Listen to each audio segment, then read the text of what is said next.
Welcome to the Virtual Memories Show. I'm your host, Gil Roth, and we're here to preserve and promote culture, one weekly conversation at a time. You can subscribe to the Virtual Memories Show through iTunes, Spotify, YouTube, Google Play, and a whole bunch of other venues. Just visit our sites, chimeraobscura.com/VM or vmspod.com to find more information, along with our RSS feed. And follow the show on Twitter and Instagram at VMSPod. Well, it is the lead up to the July 4th weekend, and my work life may be slowing down just a little. At least it's Monday as I do this, and I sent out a email to my priority list of clients, about 95 people it went out to, and the number of out of office for the week bounce backs I got kind of tells me nobody's waiting on me for anything. Still got a couple of calls, but maybe I'll be able to get my bearings a little this week. It's been tough. I've been running around a lot, and there's a lot of responsibilities and a lot of things I can't control, and it's been getting to me. Along those lines, I do have 2 medical appointments for my old man, Tuesday and Thursday, so that'll be loads of fun. I might come out with some good monologue material or newsletter items out of that, but we'll see. But anyway, last week, all of my work craziness and travel meant that the show came out a day late. So in the interest of karmic balance, I'm getting this one out a day early. So my guest this time is Rachel Cockerell. She has this amazing new book out called Melting Point: Family, Memory, and the Search for a Promised Land. It's from FSG in the U.S., came out in the U.K. a few months ago, and it's just phenomenal. It's a weird book to describe. We talk about that in the conversation. Melting Point is sort of about the history of Zionism, the World Zionist Congress around the turn of the 20th century, a few years before, and it was done annually. And the figures at the center of it, like Theodore Herzl and Israel Zangwill. But the story it tells stretches way beyond them into some pretty weird terrain. See, the hook for Melting Point and how it was pitched to me initially was there was a splinter movement away from the Zionist Congress to the Jewish Territorial Organization, which figured that if Palestine wasn't going to happen, then they needed to find somewhere else for world Jewry, especially Russian Jews who were being pogromed left and right at this point, to settle. And the JTO makes a couple of false starts. There's a couple of different places they maybe are on offer, and they do investigations or they get turned down. But anyway, what they settle on is Galveston, Texas. And that is the hook for this whole thing. Around the turn of the 20th century, Jews were being migrated to Galveston, Texas and beyond. So for a couple of years, boatloads of Russian and Eastern European Jews were disembarking in Galveston to make their new homes in America's hinterlands. And this is a story I knew absolutely nothing about, and it's absolutely fascinating in and of itself. The thing is, Melting Point is about a lot more than that. First, I should go into how it's told. Rather than write a narrative synthesizing all her research and having this authorial voice above it all, Rachel took the pretty daring step of only using primary sources for the book's texts. That is, everything is excerpts from newspapers, journals, speeches, interviews. Nothing that has that voice above it all. There's no official narrator, even though, of course, this whole thing is edited, guided, and curated, as she says. And it makes an amazing read, this sort of curated montage effect that the book has. Each source is briefly cited in the inner margins of each page, so it doesn't break up the flow of the book. You know who's saying what, but you can keep going without having to. Once you get in the rhythm of the different types of language that are used, like newspaper writing versus speech writing, etc., you can really kind of parse it yourself. And it's amazing because she lets the times speak for themselves. like in all their depths and contradictions, that's what using this method really enables. She doesn't have to put her thumb on the scale, instead letting the times speak for themselves. So beyond that, like I say, the book extends way past the Zionist congresses in Basel and the settlements in Texas, because Rachel narrows her lens and focuses on threads of her own family, which is the origin point of the project, which we'll talk about. But you see, her great-grandfather, David Yockelman, was instrumental to the JTO and the movement to save Jews from Russian purges. He winds up in London, though an earlier branch of his family ends up in New York City. And the family stories that emerge from this, that Rachel tells through research and through a whole bunch of interviews that she does with family members, including a long-lost one who just takes over the book, they comprise this micro version of all the debates that fuel the very beginning of this book, the whole questions of assimilation, the Jewish question, the rush of the 20th century, what modernism is bringing. It all plays out in these participants' voices and the lives that they lead and the world that they build for themselves. And her crafting of those snippets, we'll say, those pieces of text, is just absolutely exquisite. See, Rachel guides us wordlessly, but in charge of every word on the page. And it's funny because there's a section, the middle part after Vienna, Basel, and Galveston, there's a section about New York. And it covers the era of the new playwrights in New York City in the 1920s. And the weird thing about it is, it's almost too coincidental that one of Rachel's distant cousins ends up working alongside John Dos Passos in the New Playwrights Theater, given Dos Passos's use of literary montage or collage for his own major books. Building up to that section, I was thinking, wow, this has sort of got this John Dos Passos vibe. And then he shows up in part 2 of the book. Anyway, you'll learn a ton from reading Melting Point. You'll learn about Zionism and the ongoing question of how Jews are supposed to make their way in the world, whether it's through assimilation or the isolation of having their own land.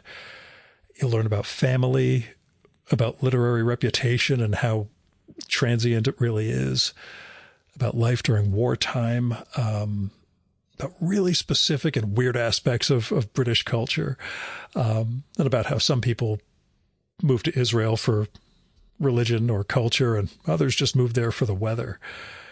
There's a lot I don't talk about. I gab way too much in this episode, and there's a lot I don't talk about, though, how my mother's family's experience mirrors and diverges from Rachel's family's. The major things that hold up, the cooking was terrible, and her family, the grandparents spoke Russian. They never taught the kids Russian, and that's a language they would use when they didn't want the kids to know what was going on. My parents did the same thing with Hebrew, except by the time they moved over to Hebrew, they would be shouting at each other. So, my brother and I got the gist. But anyway, that's one of those sort of weird little tangents I go on in the conversation. What I'm saying is, come for the Galveston story, you'll find a lot more in Melting Point. This book is a tremendous achievement, and I am awfully glad Rachel and I managed to get together while she's in New York City to talk about it. Now, as caveats go, we recorded in New York City, which means cars, cops, planes, etc. Also, I got that weird flutter on the mics again, just like I did last week with Paul Karasik, so I may need to replace my XLR cables. Oh, and Robert Musil actually published more than 1,100 pages of writing for the Man Without Qualities. I said 800 in the episode. I'm about a week away from finishing the published parts, so I'm going to probably skip the posthumous papers, but neither here nor there. Here's Rachel's bio. Rachel Cockerell was born and raised in London, the sixth of 7 children. She did her BA at the Courtauld Institute and her MA at City University. Melting Point is her first nonfiction book. Her research has taken her to Texas, Ohio, New York, Tel Aviv, and Jerusalem. And now, the Virtual Memories conversation with Rachel Cockerell.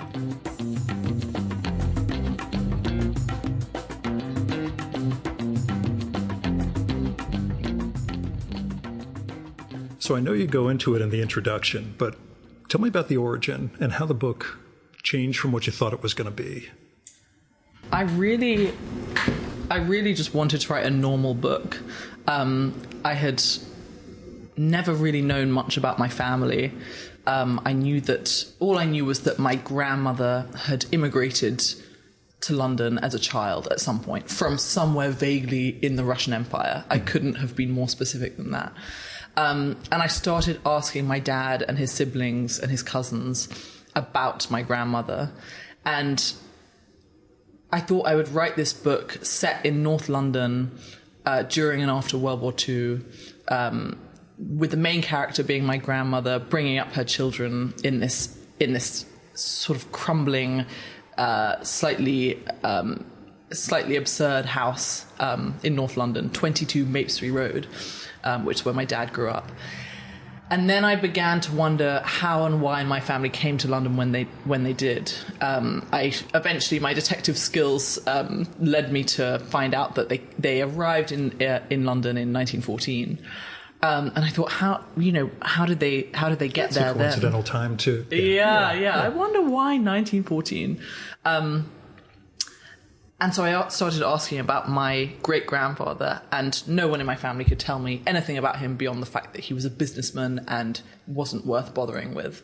And then as I began to do some Googling, I discovered that he was involved in this sort of breakaway movement from early Zionism called the Jewish Territorial Organization.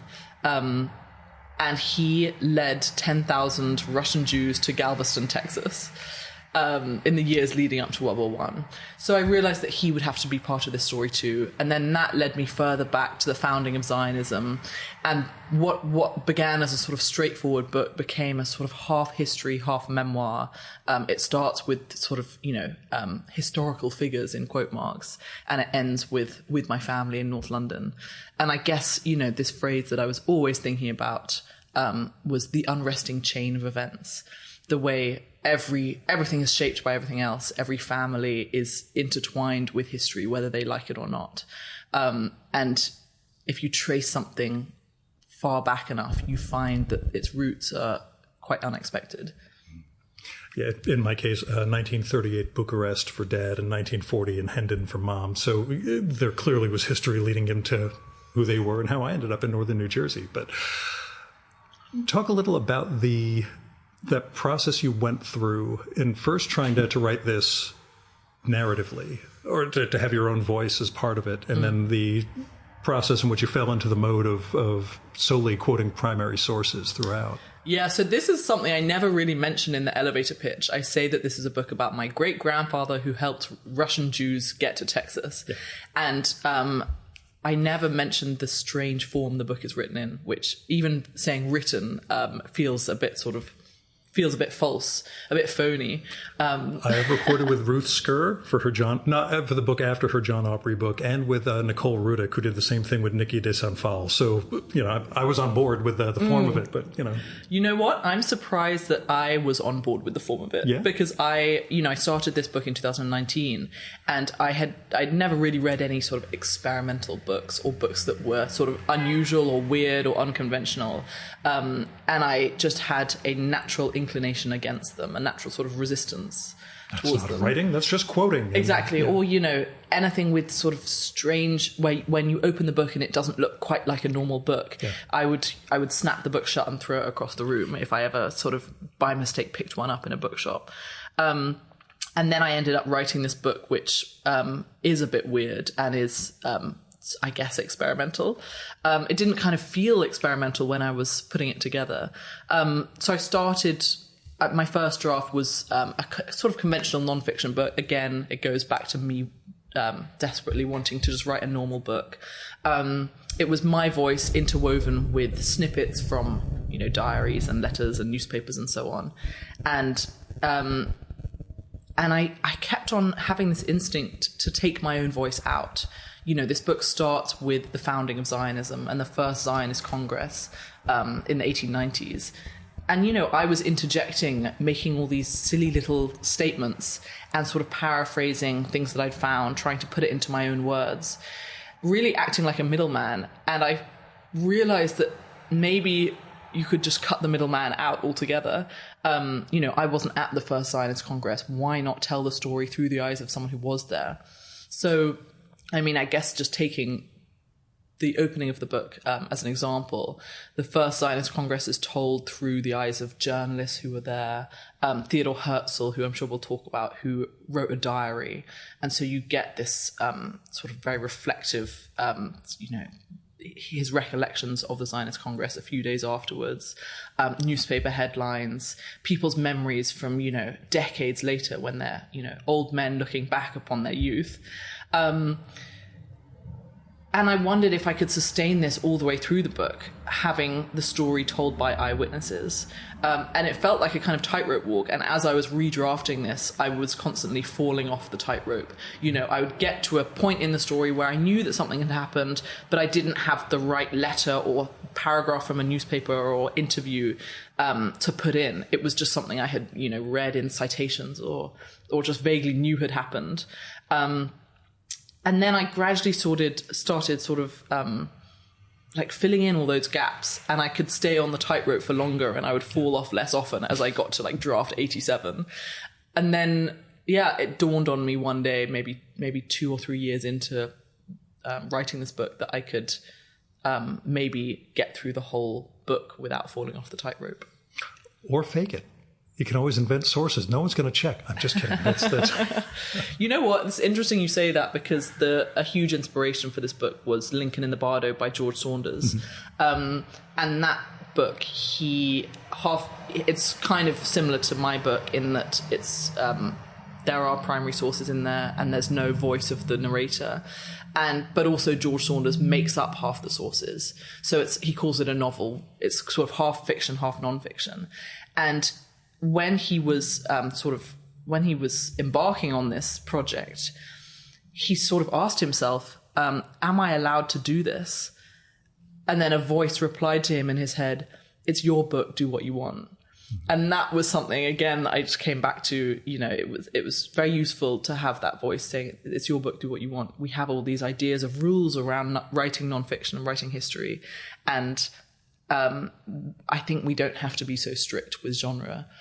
I guess when you are embarking on something a bit odd, it's good to have sort of rules for yourself. So my rule, for example, was that I wasn't allowed to make things up, but I was allowed to cut as liberally as I wanted. So even within a paragraph or within a sentence, there are many, many small cuts, and I never put dot in square brackets. Yeah. I made the rule for myself that I didn't have to do that. And I remember my editor saying, in the early days, oh, don't you think you must put, dot. And I said, oh no, I've decided that I don't have to do that. If you picked up that book with all those schematic points in there, you'd have closed it instantly. Oh no, there's too much infrastructure in this book. Exactly. I want words. So It makes me think of David Shields, also, who I've recorded with, the reality hunger guy. In his case, not exactly citing all the sources, or at least just lumping them all together at the end instead of breaking out what happens when, who's being quoted when. But yeah, I thought the model of it flows beautifully. I get why you did what you did from the reading the explanation in the introduction and then seeing how it works out. I had the same trepidation. I'm like, am I going to follow who's saying, well, no, but I get what is newspaper writing versus somebody's speech that's been written down or, diary entries. It all really, really flows well. What did you find in terms of challenges with doing that, with keeping that mode and with finding the flow, I guess? Yeah. So, one thing I learnt while writing Melting Point was the importance of variety. I think it's a quote from Stephen Sondheim. He said that when he's writing musicals, he's imagining the audience just sort of nodding along, and they sort of get into the rhythm of a song while they're watching a play, and they start sort of nodding their heads, and they stop paying attention to the words. And so the thing you have to do is be constantly surprising the audience or surprising the reader, just changing it up all the time. So sometimes I would be putting together a scene and I would have, 8 different snippets, and all of them were 3 sentences long, just because that was the length that seemed to work. But actually the form that seemed to work a lot better and be more pleasing on the ear and on the eye was a huge variety. So some primary sources are 1 line long, some of them are sort of 5 pages long, and so that the reader is constantly sort of on their toes. And no fear of, as I asked Ruth Skur, also after the John Aubrey book, being pigeonholed as you're the person who's going to do the primary sources book. I know you're working on something else. We'll talk about that later on, but this mode works really well for this particular subject and topic, right? As opposed to, I have found my way of writing in future. I don't know. Okay. Maybe I found my way of writing. Okay. I mean, or at least, I guess, this is another George Saunders thing of always asking the book or the project what it wants, what the form it wants to take, which feels even a bit like hippie and woo-woo for me. I kind of can't bear that I'm saying that. I'm hip, but, I've interviewed a lot of writers over the years, and that is, in varying ways, that's what they say. Yeah. You go in with an idea of not just what the book's going to be, but how it's going to be shaped, and you tend to be surprised over the course of it. And people, I guess, use that kind of language around novels a lot more. Follow what the plot wants or follow what the characters want. Let them sort of dictate. But I think it's equally true, or even more true, for nonfiction when you're so guided by the things you encounter in archives. And it felt like this book really, this was the sort of correct form for this book to take, to use something, more grounded in, I don't know. It felt like this was the right thing to do. And, but now I find when I'm reading other history books, especially books that are heavy on the source material, I often think, why didn't you just do it my way? You didn't need your voice in there. Yeah. If the author isn't a sort of character in the book, we love the quotes. The quotes are always the best bit. And so I hope to see more books obviously there are books like this already, but I hope it becomes a trend. Yeah, you'll start a movement. So you mentioned novels and characters dictating how things go. You did fall in love with a character in the course of this book. The character of Israel Zangwill just takes over this process, at least for the first part of it, as you get up through the Galveston, through the birth of Zionism and beyond. Tell me about discovering this guy, because I was very happy early on that you had a Stefan Zweig quote in there. Also, Zweig being someone who, at least in the Anglophone world, also kind of disappeared for a whole bunch of years in terms of fame. And last year, I recorded with a woman whose grandfather was a famous, immortal writer who is completely forgotten now, Konrad Berkovici, who she ended up finding huge amounts of his work in a cupboard when they were clearing stuff out, and is now publishing some of his posthumous stuff. Zangwill, and I do all the talking, sorry. Zangwill, the way you frame him and have everybody's quotes about him seems like a can't-miss literary immortal who is missing and gone, and yet somebody you devote an incredible amount of pages to in a certain very affectionate way. I'm doing all the talking. Tell me about Israel Zangwill. Zangwill was many newspapers at the time said Israel Zangwill will carve his name deep into English literature. He was not only a huge celebrity in his time, but everyone thought that he would leave this legacy, that he would be remembered and read for hundreds of years after his death. People called him the Jewish Dickens, or the Dickens of the ghetto. And that has not happened. His name was sort of carved in sand, in wet sand. Zangwill, as you said, he sort of took over my book. He was my great-grandfather's closest friend, and was an early Zionist who was friends with Herzl as well, Theodor Herzl, and then led this sort of rebellion from Zionism to form the Jewish Territorial Organization, and he founded the movement which brought 10,000 Russian Jews to Texas. while he was bringing the Jews to Texas, it was called the Galveston Project or the Galveston Plan, he was working on a play inspired by the Galveston Project called The Melting Pot, which was about one Jewish, one Gentile immigrant in New York who fall in love and cast their differences aside and melt into the melting pot and sort of emerge as shiny new Americans. And it was really sort of propaganda for the idea of the melting pot. It was quite a bad play, quite sort of sentimental, sort of meant to be sort of feel good and how wonderful it is to be American and to lose our silly old world ways. Theodore Roosevelt was in the audience on the opening night and sort of led the standing ovation. You know, Roosevelt had said things like an immigrant coming to America must revere only one flag, the American flag. No other flag can even come second. So Zangwill was almost sort of pandering to Roosevelt, perhaps. And critics wondered whether Zangwill himself could even believe that this was, you know, the solution to the Jewish question.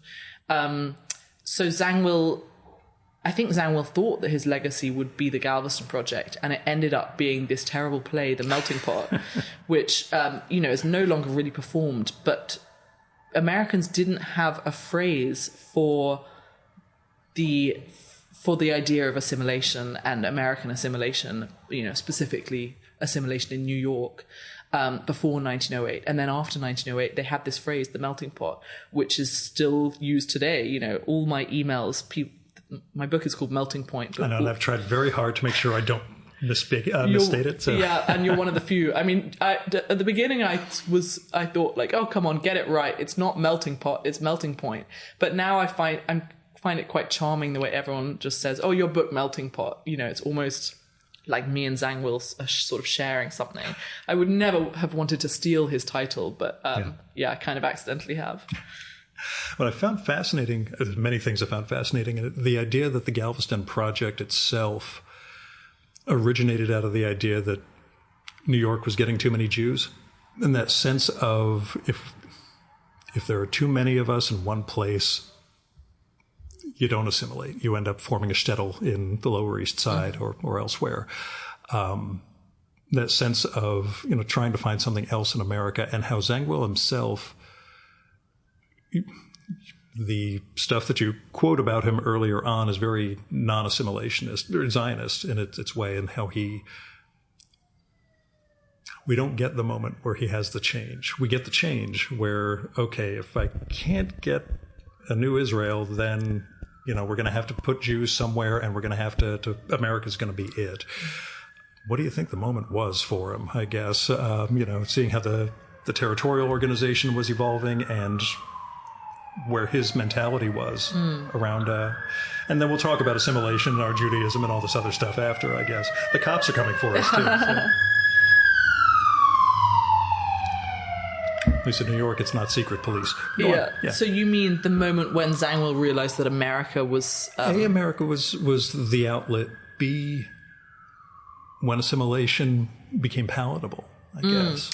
So this was a question for me throughout the book. Or throughout, the writing of the book. Did Zangwill really believe that the melting pot was the answer? That Jews could come to America and melt into the melting pot and sort of lose their Jewishness? Behind closed doors, he did not seem to believe this was the answer. You portray him as not believing in that. Yeah. But his actions, what was lovely about writing about Zangwill was that he was so full of contradictions. You never quite knew what he really thought. He would always say one thing in public and one thing in private, or maybe contradictory things even on the same day. So Zangwill would give these private interviews and say, America is the euthanasia of the Jews. If I had my way, not a single Russian Jew would enter America.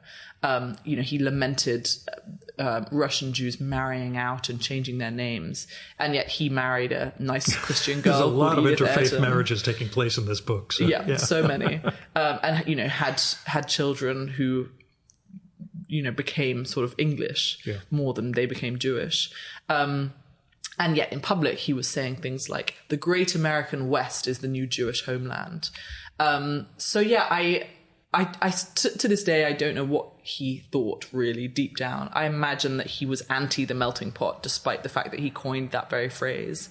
And I guess that's something that is a bigger theme in the book, of always changing your mind, you know, never arriving at these neat solutions. This phrase I kept coming back to was no easy answers.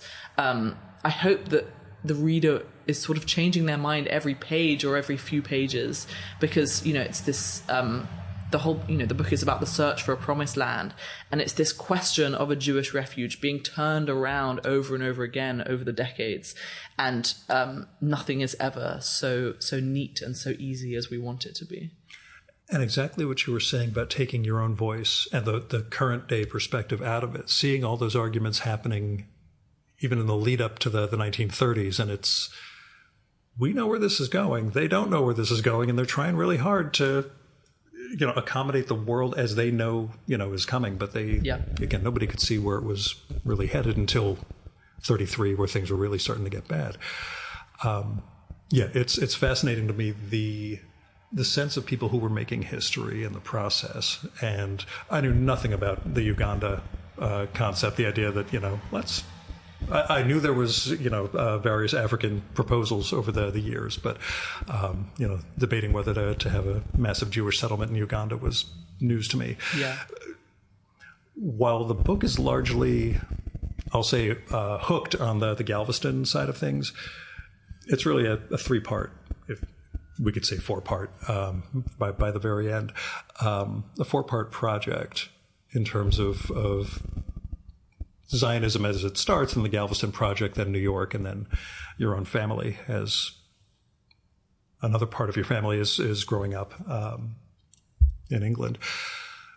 Finding that structure and that flow where you decided to start changing things, or just to move the shift from, again, the macro to the micro in terms of, you know, your historic lens. Yeah, I mean, for so long, this book was just a sort of swirling mass in my head, and the structure didn't exist, and I didn't know whether I would sort of cut between Texas and New York and London, and whether I would sort of have it all tangled up.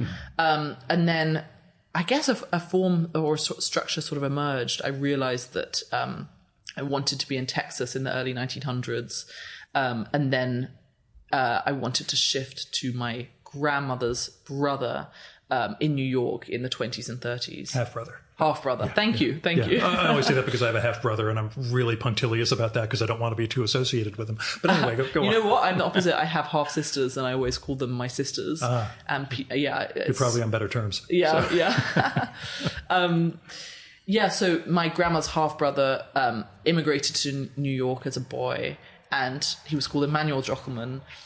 Changed his name, as many New York Jews did, to Mjo, so sort of portmanteau of his two names. And then he invented this surname for himself, Bashe, Basshe, which no one could spell or pronounce. And he married a Southern belle from North Carolina, and in 1930 had a daughter who he named Mjo Bashe II, who's now in her 90s. And I sort of tracked her down and interviewed her for many, many hours over the course of, I think, a year or two. With great affection, as it seems in the book. Yeah, I mean, I felt like she was almost the sort of keystone to the whole book, because she had met my great-grandfather, or our great-grandfather, or I guess her grandfather, my great-grandfather, David Jockelman, who was born in 1860. And it seems amazing that someone alive today has memories of someone who's born in 1860.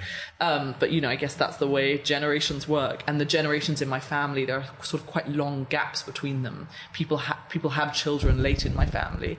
So, you know, my grandparents were born in 1908.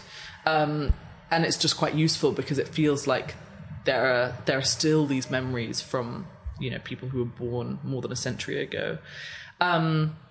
So yeah, part 2 is about the two Mjo Bashes in New York, in the melting pot of New York. I mean, the first part of the book, Zangwill is a British Jew talking about the melting pot, and you kind of think, like, what authority do you have?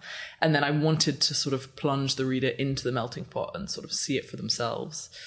And then part 3 is set finally, in North London. Oh, by the way, my family. Yeah. Yeah. By the way, my family who I had, started to write about in the beginning, it's set in North London in the 1940s. It's jumping around a little bit. How did your surviving family members, or still living family members, respond to the book? I think they liked it. I mean, I guess every human is this sort of walking archive, a sort of a mine of oral history to be plumbed. And, interviewing my dad and his siblings and cousins and interviewing Joe, it felt like they had almost been waiting to tell someone about all of this. And, I'm sure everyone finds this, when you're talking to a relative and they just can't help, it's almost like these stories are waiting to sort of pour out of them. And, talking to Joe, for example, about, the 1930s in New York, she has a razor sharp memory and remembers, 1938 better than I remember, yesterday in 2025.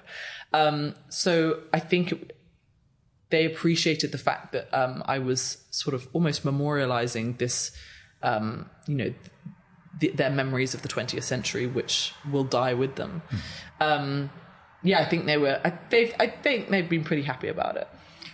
Any major contradictions in the stories from your family? And, any major contradictions? Like, that's not the way it happened. Any of that stuff? Do you know what? A bit of that, even though they can't blame me for it because it's always just someone else who's told me it. That's what I wonder, whether there's a long-term, that's what she thinks happened. But what actually was the case? There is a bit of that. And, my dad saying like, oh, my mother wasn't like that. And I just think, well, sorry, it's just what someone else remembered. There's this... another sort of central phrase in the book, which one of my dad's cousins says, is you can't trust witnesses. And you kind of think, like, if you can't trust witnesses, then who can you trust? Especially in history, it's all just eyewitness accounts and dodgy memories that are unreliable and that are sort of photocopies of photocopies of photocopies. So it was quite interesting to see and hear back from people of oh, you got that wrong. It's like, oh, well, I didn't get it wrong, but the person who was there and remembers it got it wrrong. Where did history start for you? I mean, history is a field of study. For me, my passion for it, I guess very late. Maybe it's an inspiring story to anyone who spent their whole life staring out of the window during history classes, and to this day, I've never really been able to memorize a date. I have to do interviews, and even when I'm talking about events in my own book, I'm never quite sure of the dates. Despite, this book took me, 4 years or something, and I was reading these exact same dates every day, and they just still, that's why we keep spreadsheets and notes. Exactly, yeah, and the power of Google. My history interest. I guess it didn't start until I started writing this book. 24 or 25. I think I always thought that history was peopled with two-dimensional sort of cardboard cutouts who were somber and dull and dusty and didn't really live as vividly as we live today. With our phones. Go on. Yeah. and that, the whole of the past was just a lead up to now, the most important and relevant time. And they didn't realize that they, all these figures who lived in the past didn't realize that they're sort of stranded there.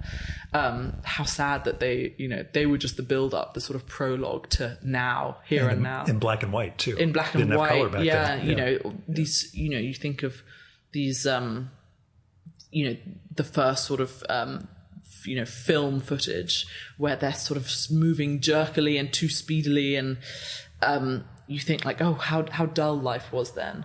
And, reading, for example, about Israel Zangwill, who was this figure who would have, done so well today. He would have had many Twitter followers and so on.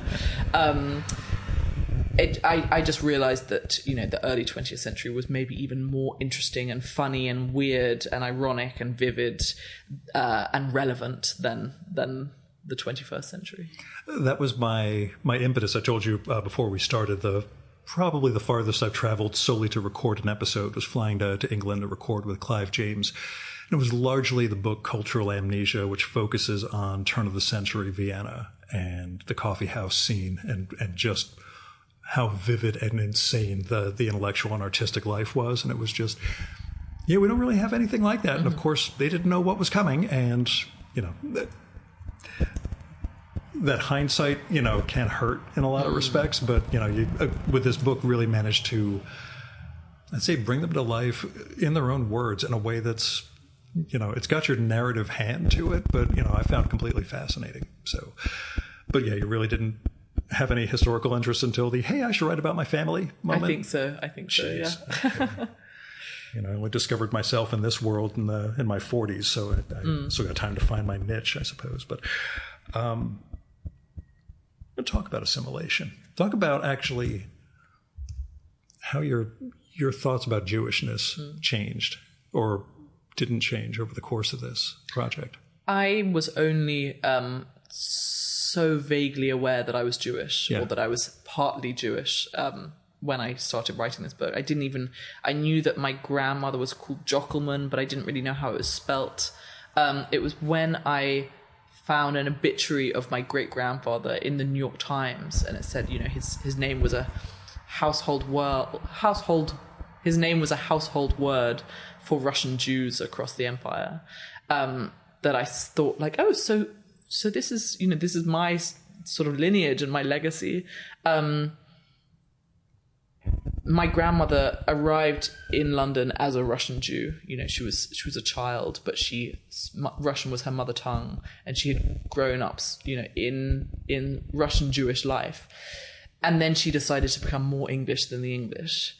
And she married a nice Englishman and cooked very disgusting English food and didn't teach her children Russian or, didn't teach them much of her own life and her own upbringing. They sort of, my family did sort of celebrate Passover in a fairly chaotic way, but my dad didn't pass that down to his children. So, I melted into the melting pot, which I kind of lament. It feels quite tragic to see how much has been lost just in the course of 2 generations. And yet you can't sort of lament the way what you've inherited or what you haven't inherited.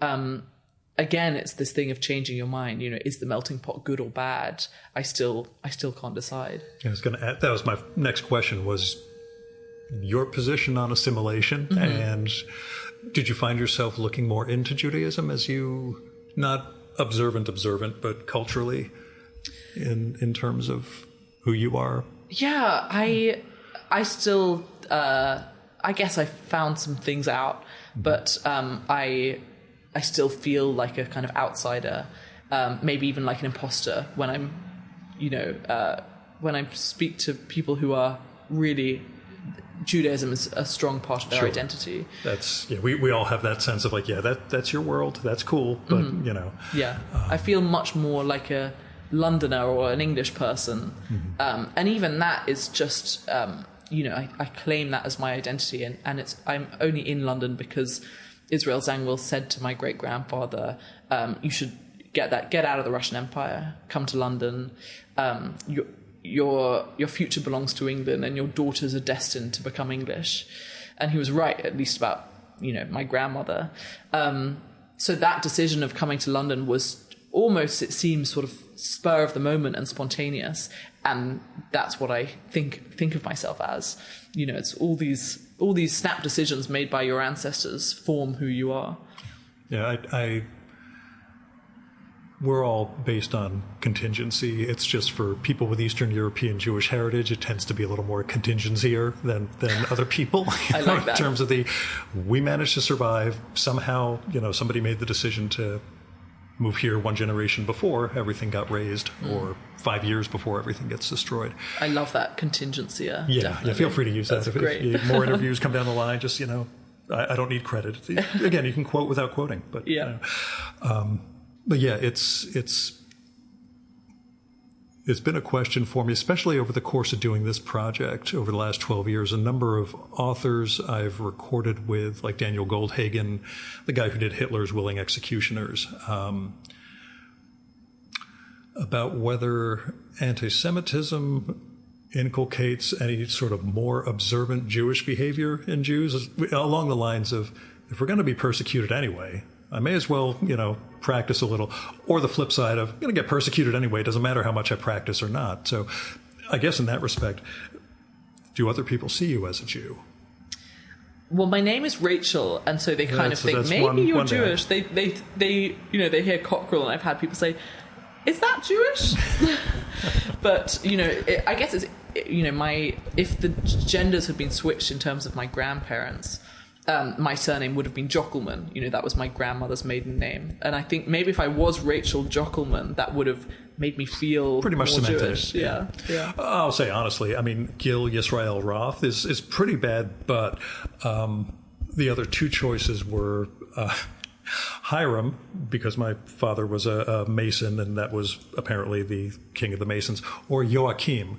Wow. Yeah, see, all things considered, I dodged some bullets, but clearly still in the Jewish camp, as it were, when it comes to self-identifying and being seen by others. So, yeah, I had wondered over the course of it, I got the impression from your descriptions in the beginning and the afterward that, again, Jewishness is more of a cultural / idea of a topic of identity as opposed to something super specific inside you, just from birth, upbringing, etc. Because assimilation takes a whole lot of forms, which all gets me around to anti-Semitism in the UK. Anyway, right. I'm prattling on. Feel free to cut me off at any point with comment. No. You know what? I did so much interviewing for this book that I learned never to interrupt anyone. And I think, from unfortunately, listening... that's my thing too, usually, but I just cut you off. So. Yeah. No, I would often listen back to the recordings and hear myself interrupt someone just as they were about to say something. And, it's so painful. You think whatever they were about to say is lost forever. So I've, learned not to. Yeah, what else did you learn in the process of doing this, as far as technical aspects go? I guess the interviews, I learnt that everyone has different skills, even applying to their own memories. Some people could give me the exact dates and so on. Some people could remember the feelings of things. Some people were very visual and could sort of paint a picture. And other people, you ask them to sort of set the scene or, evoke the imagery of a certain memory from, a few decades ago.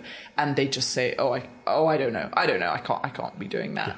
Yeah. And I guess interviewing people, you just have to find where that weird skill of theirs is. And as you start talking to someone, you're sort of, your radar is sort of checking for, where that skill lies. What else did I learn? I guess something about energy, I think every book maybe the goal of every book is to sustain a sort of high level of energy throughout. Yeah. There's one historian, Barbara Tuchman, who obviously is beloved historian, but she once wrote that sometimes she puts these sort of metaphorical little flags in her book to say, wake up, reader, something is about to happen. And I'm kind of horrified by that. The idea of letting your reader fall asleep for a few pages, especially in this day and age when you can so easily just shut the book and never open it again, seemed awful to me. So, I tried to, sustain this high energy throughout. And reading back, when I was revising this book, reading back and feeling as a reader, for me, when the energy dropped, even just for a second, and trying to sort of cut that out. So I hope it does feel like jangly with energy, which is the brevity of some of the chapters, or the way it's intercut, or the way it's cut works really, really well. Is a compelling, I'll say, page-turning read. How much involvement did your editor have in figuring this out with you? My editor's most genius contribution was this sort of the actual form in terms of how it looks on the page. So when I when he first read the manuscript, it was every source, every snippet was in quotation marks, and it was said the New York Times, said whatever newspaper or whatever, wrote Theodore Herzl. So open quotes, the quote, close quote, said whoever. Yeah. And that was actually just horrible to read. It looked sort of messy on the page, and you couldn't sort of skim over the attributions. And so my editor said, why don't you move the attributions out of the main body of the text and into the margins, get rid of the quote marks, so that as a reader you can choose whether to glance into the margin and see who's talking, a bit like a play, or you can just avoid it altogether and read it more like a novel. And I remember the day we took out all those quotation marks and all those names, it just suddenly sort of came alive on the page and was really sort of beautiful and delightful to look at and to read. So that was a real sort of transformation. Yeah, definitely. For me, the experience was only to look in the margins when it was, a moment where you're really wondering. When it's just a series of different newspapers, you can kind of just keep flowing with the text. But then when what somebody is saying is substantial, you just kind of glance over to see who it is. Okay, that makes sense. Jabotinsky is saying this, and therefore, yeah. But didn't help in terms of, maybe you need to cut this chapter, or maybe this needs to go longer. Was there any of that sort of input? My editor made me put in more about Galveston, which I think was smart, because the book is really meant to be about Galveston. It really is a Galveston good hook for, especially in America. It's a great hook for the book. Yeah, so, and he wanted me to take the reader to Galveston and be on the Oleander Line boulevards in 1908, and see the women wearing their linen dresses on Christmas Day, having a little walk on the beach, and that was also very joyful to go back to all these journalists' accounts of what Galveston was like right after the hurricane, the biggest natural disaster in U.S. history, which almost sort of flattened Galveston in 1900. And the way it rebuilt and began to recover. So things like that, where he just wanted me to take the reader there more. And he did some cutting as well. And he told me to put ... in square brackets, and I said no. Yeah, how much travel did you end up doing for the book? I wrote most of it, or whatever, put together most of it, curated most of it, yeah, compiled. Curated is good. You know what? I when I say wrote, I feel like a fraud, but then anything else is so pretentious. I compiled, I curated. It's writing. Even if it's editing, you're still. We're going to count it as writing, you and me. Yeah. I'll say I wrote. Yeah. Most of it at home during the pandemic. I was going to say, when you mentioned 4 or 5 years, it kind of falls right into that 2020, 21 vibe. Yeah, so, the world was shutting down, and I was with Zangwill, and I was in Galveston, and I was with Herzl. So, yeah, it was quite a strange experience, because everything in this book was so much more real to me than what was going on in the outside world. I used a lot of digital databases like Chronicling America, this project done by the Library of Congress to digitize maybe millions of newspaper pages dating back to the Civil War and maybe even before. I used a website called Fulton History, which is a seemingly amateurish, sort of slightly janky, Comic Sans ridden website of where you click on these hyperlinks and they take you to a newspaper page, but it's just amazing. This a guy called, I think he's called Thomas Trinsky or Trzynski, in New York State, has made it his life's mission to scan as many pages of historical newspapers as possible, and has created just the most incredible archive. And luckily, the characters in this book were perfect keywords. If I would type in Zangwill, there would only be one Zangwill who was a result. Yeah, if he had been called Smith, I would have been in trouble. But it was really the perfect project for surfing, these amazing databases. And then I did take a 3-month research trip around the US, going to, the New York Public Library and UT at Austin and the Rosenberg Library in Galveston. And I mean, real life research, as anyone who's done it knows, is horribly inefficient, and you spend your days leafing through all these. Turn every page. Turn every page, yeah. And I resented turning every page. Going through these endless boxes filled with sort of deathly boring letters and minutes of meetings. And then, maybe in 3 days you might find a few wonderful sentences, almost like sort of Easter egg hunting. So I had not been prepared for how inefficient it would be. But I guess the excitement of finding those lines made it worth it, It might mean it's a good thing that you didn't have a history study background, because then you would have known what you were in for, and that might have dissuaded you. So, yes. Going in blind may have been not knowing what you're in for is a real good quality. Again, I had no idea when I started this whole business, but first trip to America? Or had you been before? I had been on a school trip aged maybe 17 or 18. Okay. And, but yeah, that was my first trip back. Impression? I mean, like when I was researching on my sofa during the pandemic, I was sort of living in the melting point world. Sure. And, I met some rabbis and had some sort of, had some sort of quite nice American Jewish experiences. But and also it was a strange time because I think it was some new variant of COVID. So there were, I think it was the Omicron or or 21 Delta. was Omicron. Yeah. So it was quite a surreal time in many ways. But yeah, I did like America. I only ask because it's a terrible thing. The rabbis do the not married? We can find someone for. Did any of that come up, or was that okay? Good. I don't think they did. No. Good. Okay, that's just a. I went through it when I was single, and had a event around a Chabad rabbi and congregation that turned into we need to find you a wife. I'm like, no, really, you don't. That's yeah. Because again, the melting pot versus non-assimilationism is kind of a huge schism and dynamic. But as far as that notion of I'll say Zionism and writing about the founding of Israel, which comes near the end of the book. This will sound terrible. How sensitive were you in the process of putting it on the page, trying to figure out how to convey the founding?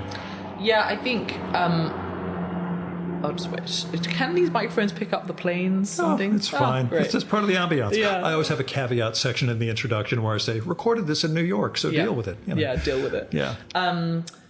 I don't think I had the idea of being sensitive in mind when I was putting together the sections about the founding of modern Zionism and then the founding of the Jewish state. I think I really just wanted to make it as sort of accurate as possible, or at least representative. Representative, yeah. I just wanted to convey the feelings at the time. Again, these debates which seem to sort of turn over this question over and over, almost to the point of exasperation, where everything was a dead end and every possible answer contained with it all these terrible caveats. And I found all these newspaper accounts especially from 1948, especially in Britain. The question, it just seems unanswerable. And so I really just wanted to convey that sense and have the reader again be changing their mind all the time and thinking like, not that, but also not that, and definitely not that. Yeah, all these things contradict each other, and somehow we ended up with. I do have relatives who were part of the King David hotel bombing, but it's family history or family mythology, which I've never asked too many questions about as these things go. But tell me about Halley's Comet. You know what? I should never have mentioned this to anyone, but I particularly not the New York Times or wherever you mentioned. You know what? It was in the New York Times, and I said to my agent, like, do I have to tell him about my new comet book? And she was like, why not? But it's strange when you've got a new idea and it's in such early stages. And with Melting Point, it was quite nice because I never had to talk about it to anyone because it was the pandemic. It was 2020 and people weren't asking, oh, so what are you working on at the moment? If they were, they were saying things like, how's your little family project going? And I'd say it's going fine, thanks. I think it'll basically just be the same book again. It's about a comet, which, it's a place far away that we know nothing about, and then and we have all these sort of magical, strange, surreal ideas about this place. And then in 1986, we sent spacecrafts to go and visit this comet, and finally this mystical place became a real place, which was just rocky and dusty. So it's just going to be Melting Point 2, basically. All the Jews will be on ground, doing all the calculations instead. So, yeah, it's I'm trying to remember. It was 89 years it takes to come around. 75. 75. Okay, yeah. So maybe 76. Besides George Saunders, other writing influences or other history influences too? I love Eric Larson. Yeah. And I feel that he is someone, going back to that Barbara Tuchman quote about, wake up reader, something is about to happen. He never lets his reader fall asleep for even a second. The reader is on the edge of their seat for every sentence of Eric Larson's books. My favorite one is Dead Wake, which is about the sinking of the Lusitania. Larson mainly writes about, the turn of the 20th century, which is my favorite time period. It's this sort of poignant moment in time, especially, around 1910, when you as a 21st century reader can feel everything that is about to go wrong in the 20th century almost looming over these poor innocent people, like a storm cloud, and yet they're just having a nice time and they know nothing of what's coming. What else? I love Candice Millard, who wrote a book about Theodore Roosevelt going down some horrible river in the Amazon, which I love. And I think I've read all her books. What else influenced me for this one? Amos Oz, the Israeli writer. I you know what? I wish I kept a reading list, because I will read a book and think like, this is my favorite book of all time, and then swiftly forget about it. If you go to my site, you'll see every book I finished since 1989. Oh. Yeah, I know. I started when I got to college. Yeah. And it's only prose and poetry, not comics and other stuff, or photo books, but yeah, you'd say jealous, but then you would go back and see what you read and liked when you were 18 or 19 and also be embarrassed. That's what life in one's 40s and 50s bring you, is intense embarrassment about your younger work. But I was thinking about Larson. Oh, the turn of the century then. Did your fascination with that period arise through Melting Point, or was that something you were already interested in prior? I think I had maybe read one other book, which is by Juliet Nicholson. I think it's called The Perfect Summer, Dancing into Shadow in 1912. And it's about what what we were just talking about, these people who don't know what's about to hit them. Yeah.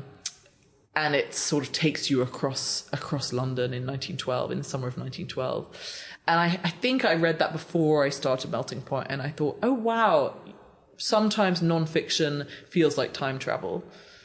Yeah. And that maybe planted a seed of something. Yeah, what were you doing before the book? I did a master's in journalism and then failed to become a journalist. Trade magazines, business to business, was my world. And then I became a lobbyist for the pharmaceutical industry. Wow. Yeah, but a weird part of it, they're not bad guys. We help save the world, and that's, I'll stand by that. Unfortunately, it also means I have to continue working with Washington right now, which is no fun at all. But I was thinking, the period you're talking about, I'm engaged in I have to read something besides podcast reading to balance out Gil has no time for his own life. So it's been Robert Musil's The Man Without Qualities, this novel that started in the 20s into the 30s. He dies without ever finishing it. It takes place 1913 in Austria. And he captures all that, obviously with hindsight, but there's a sense of all these characters and all this world they're trying to build and this campaign to do this great jubilee for the emperor. And it's a sense of this is all 1913. You have no idea what's coming. And we're starting to see little hints of things showing up. He dies, leaves behind 700 pages of notes on top of the 800 pages of published fiction for it. But it's clear there's no way to keep going anywhere, whether he'd lived or not. The nexus of all that becomes impossible to capture in fiction, I suppose. You think about writing fiction? Or You know what? I wish that I had ever had a single character or line of dialogue or plot line enter my head, but I never have. You have time. I don't, but I think maybe some people have a brain for fiction. Oh, sure. And some people don't. And so far, I have no brain for fiction. Maybe it's something you can cultivate. Playwriting? Again, that becomes that bridge where you can start taking your historical figures and maybe give them some real life lines. Not that I'm trying to be a career counselor or anything like that. But the biggest thing you learned over the course of the book, besides that you're capable of making a book? Yeah, that was probably that was definitely up there. I was so driven by fear while I was doing this book.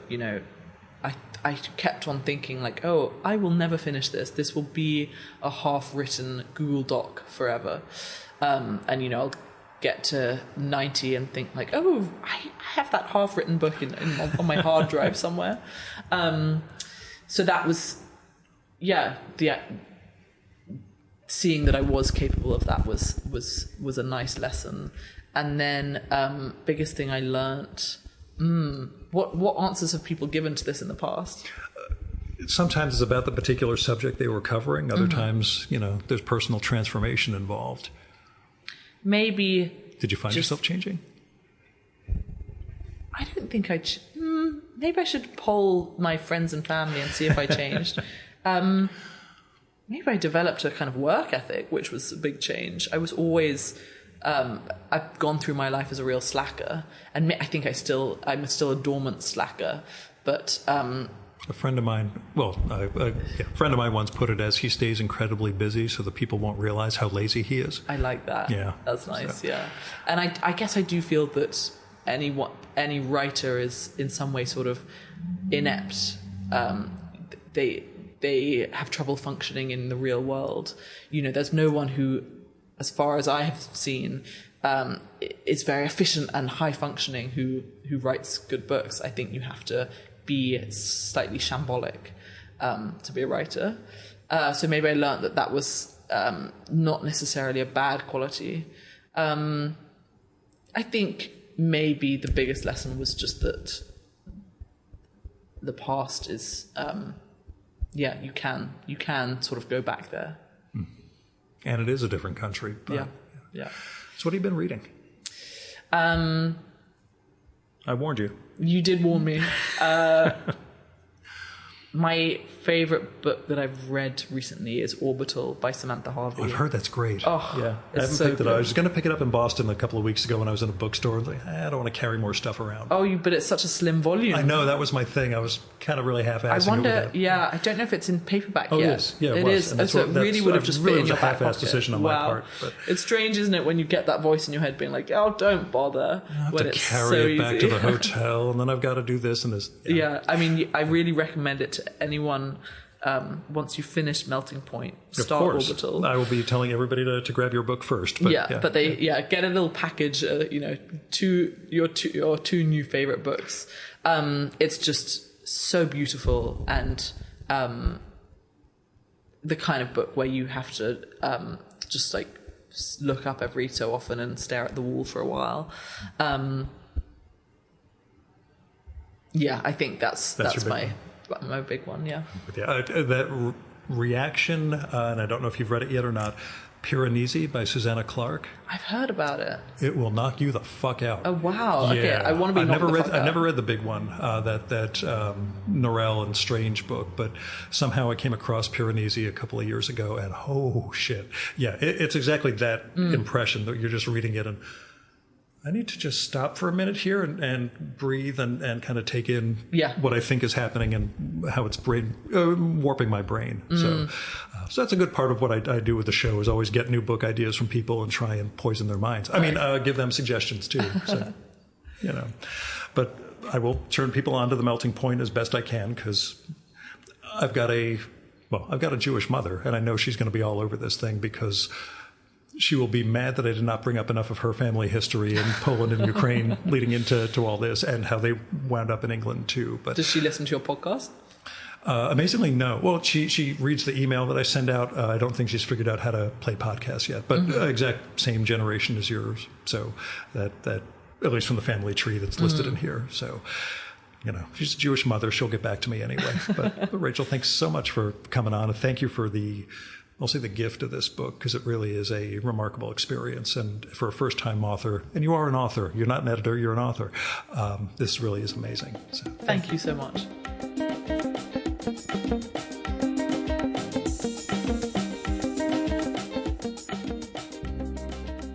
And that was Rachel Cockerell. Go get The Melting Point, out now from FSG. It really is a remarkable book, and since we're at the end of the episode and no one's listening, I can now tell you how resentful I am that Rachel managed to make such a fantastic book before turning 30. Near as I can tell, that's about her age. Remember, she mentions being around 24 in 2019? I was irate when she said that. I couldn't really figure out her age when I was prepping for the podcast. I knew her dad was my mom's age, so I figured, she'd be close to me in my mid-50s, maybe 10 years younger. Not so distressingly young. I'm irate that she made such a good book at such a young age, and I can't wait to see what she has next. Anyway, you can check out Rachel's site for more about her book, her media appearances, reviews, and other stuff. And that's rachelcockerell.co.uk. RACHELCOCKERELL.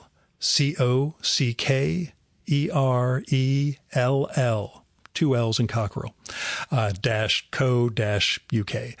She's also on Instagram as Rachel Cockerell, all one word, spelled the same, and on Blue Sky, spelled the same too, though she really doesn't post there.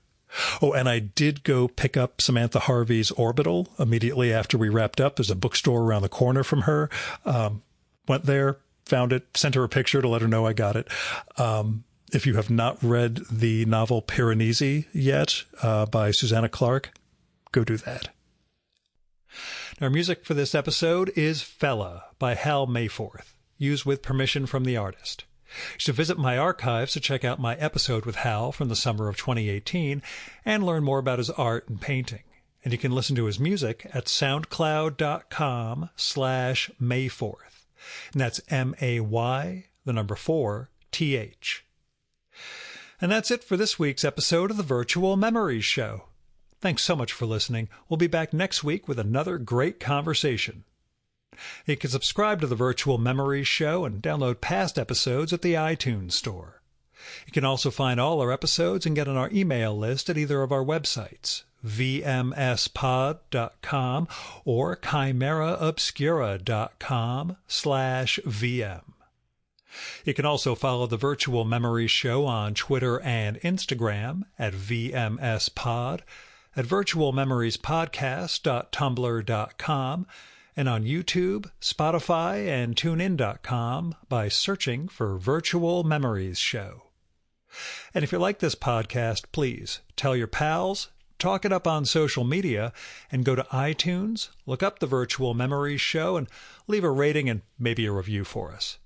It all goes to helping us build a bigger audience. Now, you've been listening to the Virtual Memories Show. I'm your host, Gil Roth. Keep reading, keep making art, and keep the conversation going.